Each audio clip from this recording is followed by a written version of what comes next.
Thibitarĩ wa mbirarũ wa Isiolo rĩu nĩ ũkũnyihiria abithaa a KDF o hamwe na bamĩrĩ ciao mathaa ma kuoha thabarĩ o nginyagia Nairobi thibitarĩ-inĩ wa Memorial gũcaria motungata ma ũrigitani. President Uhuru Kenyatta akĩhingũra thibitarĩ ĩno augĩte rĩrĩ nĩ ikinya inene harĩ kũrora mĩikarĩre na ũgima wa mwĩrĩ wa mbirarũ.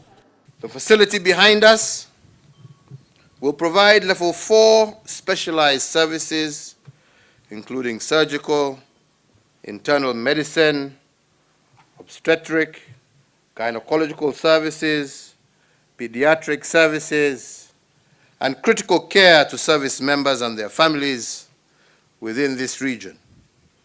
This will reduce the time taken and resources used to travel all the way to Nairobi, as was the case previously. Thibitarĩ ĩno nĩ ĩmwe harĩ iria cirakĩrwo mbirarũ, abithaa borithi na borithi a njera gũkũ thibitarĩ ya mbirarũ ya Eldoret ĩgĩtanywo kũhingũrwo mweri-inĩ wa Mũgwanja. Including one in Eldoret, which as the CDF has said we shall be opening soon.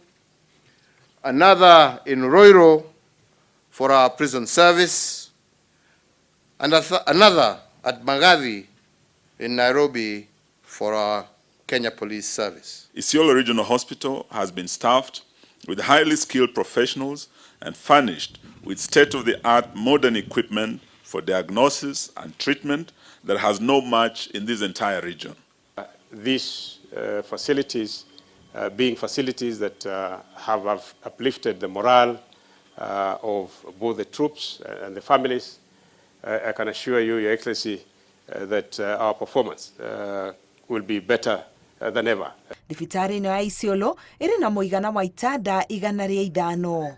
Ngĩribotera Inooro TV, Getwo Karo Kinyugo Mwaura.